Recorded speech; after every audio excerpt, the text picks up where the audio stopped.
Hello, hello. Welcome once again to another edition of Quoth the Raven, Lewis Bright Raven. I'm your host, Lewis Bright Raven, 33-year veteran of comic science fiction, fantasy, horror, and role-playing games. It is Monday, July 14th. Woof. Start over a whole year. Oh gosh, after 2025 and everything we've gone through, no, we don't want to restart. We're halfway through. Let's move forward. Anyway, July 14th, 2025. It's Monday Manga Night. And finally I got the final, or not final, but the most recent issue of Adam the Beginning, volume 11. I don't know what's reflecting there off there. Oh, yes, I do. It's probably my Snowboat. So anyway, that's what we're going to review tonight. Let's see what I thought. $12.99 from publisher Stonebot Manga and Titan Publishing. Original story by Osamu Tezuka, rare Masami Yoki. Translation by Jonathan Clements and Motoko Tamamura. Art by Tetsuro Kasahara, with lettering by Tom Williams. Supervisor Makoto Tezuka and Tezuka Productions. Genre science fiction, heroic fiction. Released in the U.S. June 24th, 2025, but I just got it last week.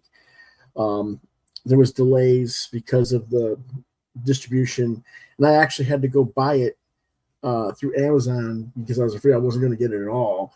And of course, after a week after I got it from Amazon, now my comic shop finally got it. But that's okay. I'll get another copy. You can always give it to the library. Anyway, what it's about. After the incidents in Vietnam and the funding of their lab, our heroes have been forced to enlist their Robot 6 as a worker robot to raise money and stay operational. While some things are relatively simple, such as construction work, they also get tricked into a rematch against the Mohican Basso. Only this time, Linda, the creator of that robot, is prepared and has upgraded her fighting robot. And this is the Basso is the machine that you see on the cover here. Pretty cool looking robot. During the fight, Six recognizes that a person in the audience watching the fight is having a heart attack and diverts himself away from the battle and charges Linda, who takes over her controls and uses his robot opponent as a tool to use his electric shock gloves as a means to revive the unconscious man, like, electro paddles that you would do for a person who's lost consciousness from heart attack. Linda realizes that Six is by far the better robot and concedes the match, and made up with all their owners and stuff.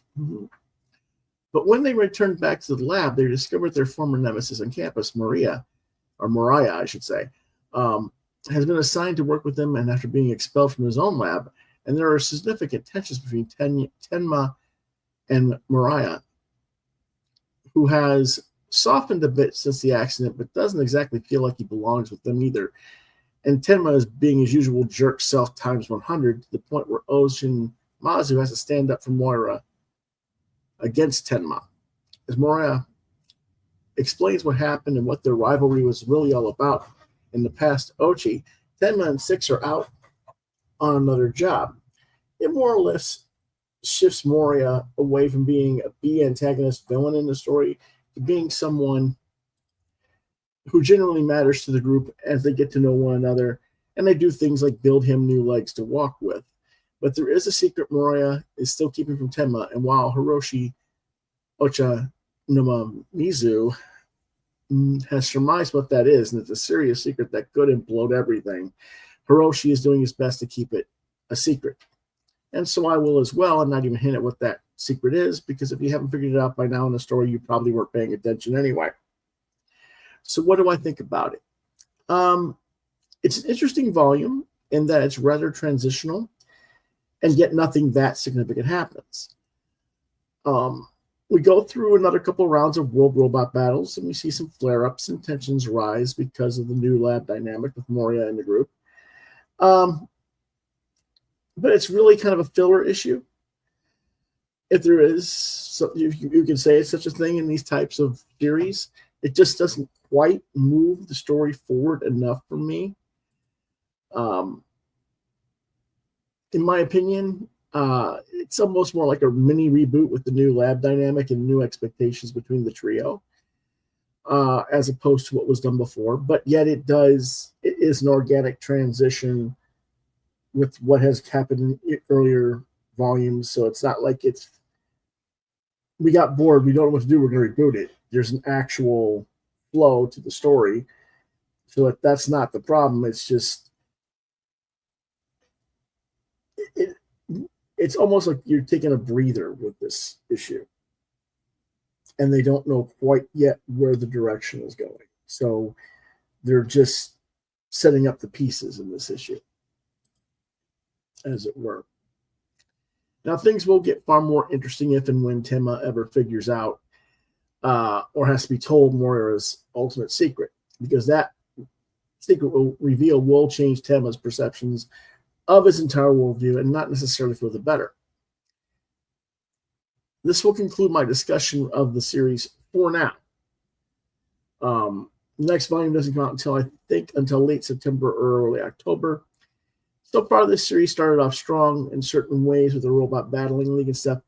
When they try to get away from that construct in the story and get to more of the characters' daily lives in the lab, or how Six and other bots can and or should be used in society outside of battle bots, it gets to be a far more interesting to me as a story.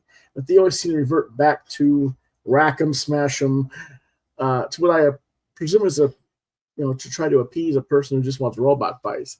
I hope that eventually the series just progresses completely beyond that, and we get out of the robots fighting, and we just get into more of the philosophy and the science of it. I think it's more interesting for me to read about. Anyway, I give this one 4 out of 5 stars. And I've been giving the series generally about 3.5 to 4 out of 5 stars. Okay. Now, because this is the last volume of the series so far, we're going to have to go into starting a new series next week.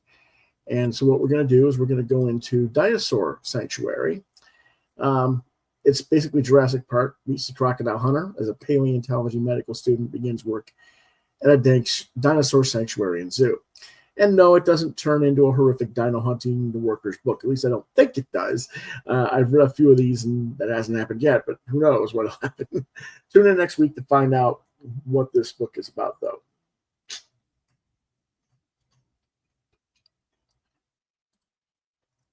Now, tomorrow is usually our crowdfunding night, and we do have a crowdfunding stuff going on tomorrow. We do have at least one box to do an unboxing with, and we may have some more additional materials as well. And there's some interesting talk to discuss about the topic of blacklisting. Came up on just a couple of places this past week, and people have asked me because they know I've talked about being blacklisted in the business before, and they wanted to understand what other people are saying and what I think about it and stuff. So we'll talk about that tomorrow night as well at 9 p.m. And we'll also check out some cool new crowdfunding campaigns as well. Now, there is some other news unrelated to the show per se. Those I have a father that I'm a full-time caregiver of. He just turned 83 last week. He had a doctor's appointment today, not for the stuff that we were really worried about, but another matter concerning his vision. The good news is that apparently the treatments that he's been taking to try and get his vision improved have started to work somewhat. He did have a significant improvement in his vision in the tests today. So they're doing some other stuff with him, and hopefully that'll improve some more. But Thursday usually is our weekly review night for mainstream comics. And we do have a planned scheduled show on Thursday for live, but my father has another doctor's appointment that night, or not that night, but that day. And it's I don't know how long it's going to take or how he's going to feel afterwards.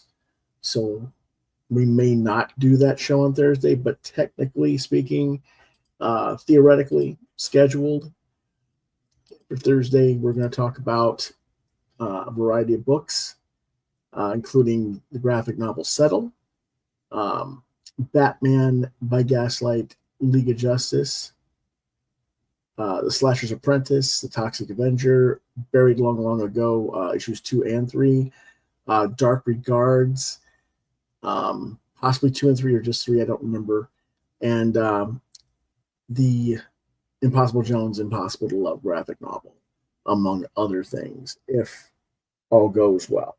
But if my father's not well enough after his procedure, we'll have to postpone. I'm just letting you guys know that up front in advance.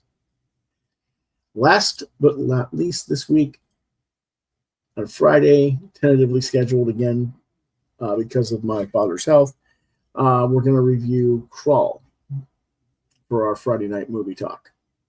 That's the 1983 science fiction fantasy film with Lisette Anthony and Ken Marshall, and one of Liam Neeson's earliest roles.